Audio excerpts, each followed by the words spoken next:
नमस्कार। आज हम यहाँ पर एक बहुत ही सच्चे भक्त सजन कसाई की कहानी सुनने जा रहे हैं।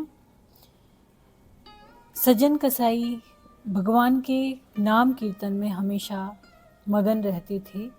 यहाँ तक कि वो मांस को काटते बेचते थे, फिर भी वहाँ पर भी भगवान का नाम ही हमेशा सुमिरन किया करते थे।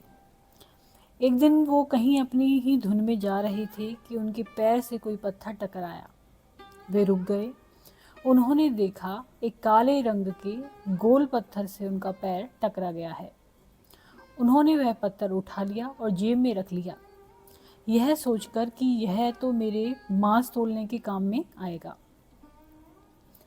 वापस आकर उन्होंने वह पत्थर मांस के वजन को तोलने के काम में लेना शुरू कर दिया।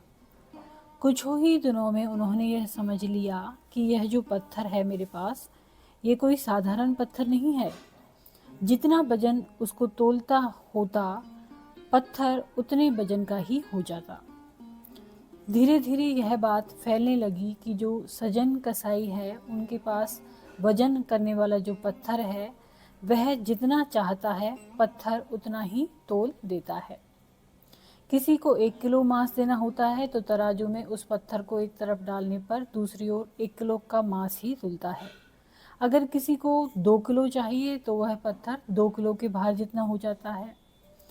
इस चमत्कार के कारण लोग वहाँ पर इकट्ठे होने लगे और भीड़ जुड़ने के साथ ही सजन कसाई की दुकान की बिक्री बढ़ने लगी। बात एक शुद्ध ब्राह्मण तक जा पहुंची।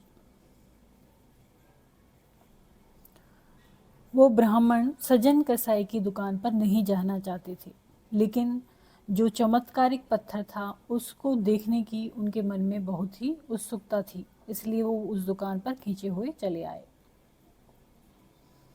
तो वो दूर से ही उसको देखने लगे कि सजन कसाई कैसे तोल रहा है, किस पत्थर का उपयोग कर रहा है। तो जैसे ही उन्होंने वो पत्थर देखा तो उनके शरीर के रोंगटे खड़े हो गए और वो फिर भीड़ में से वहाँ पर पहुँचे सजन कसाई के पास। जैसे ही वो ब्राह्मण वहाँ पर पहुँचे तो सजन कसाई बहुत ही प्रसन्न हुए और आश्चर्यचकित भी हुए कि ये मेरी दुकान पर क्यों आए हैं। उन्होंने बड़ी नम्रता से, विनम्रता से कहा कि आप बैठिए, यहाँ पर विराजिए, और उनकी वो क्या सेवा कर सकते हैं ये ऐसा पूछा। ब्राह्मण बोले, तुम्हारे इस चमत्कारिक पत्थर को देखने के लिए ही मैं तुम्हारी दुकान पर आया हूँ, या यूँ कहें कि यह चमत्कारी पत्थर ही मुझे यहाँ पर खींचकर लाया है। फिर उन्होंने सजन कसाई को बताया कि जो पत्थर वो मांस तोलने के लिए प्रयोग में ले रहे हैं वो शालिग्राम जी हैं। वो भगवान विष्णु के ही एक रूप हैं। तो यदि वो इस तरह से इनका प्रयोग करेंगे तो ये बहुत बड़ा पाप होगा, क्योंकि वो मांस को तोलने के लिए उनका उपयोग करते थे। सजन कसाई बड़े ही सरल प्रकृति के भक्त थे। ब्राह्मण की बात सुनकर उन्होंने लगा कि अनजाने में वो तो बहुत बड़ा पाप कर रहे हैं। उन्होंने विनय करके सजन कसाई ने वह शालिग्राम उन ब्राह्मण को दे दिया और कहा कि आप तो ब्राह्मण हैं, अतः आप ही इनकी सेवा परिचर्या करके उन्हें प्रसन्न करें। मेरे योग्य कुछ सेवा हो तो मुझे अवश्य बताएं। ठीक है, ऐसा कहकर ब्राह्मण जो थे वो शालिग्राम जी को अपने घर पे ले गए और उन्होंने स्नान करवाया, पंचामृत से अभिषेक किया और पूजा अर्चना उनकी प्रारंभ कर दी।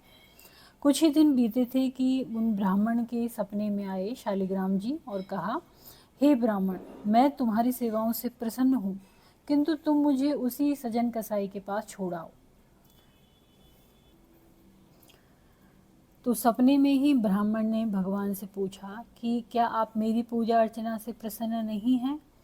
तो उन्होंने कहा भगवान ने कि मैं प्रसन्न तो हूँ, लेकिन तुम तो मेरी पूजा करते हो और सजन कसाई हमेशा मेरे नाम का, मेरे गुणगान, मेरे नाम का कीर्तन करता रहता है और मेरे नाम का ही गुणगान करता रहता है।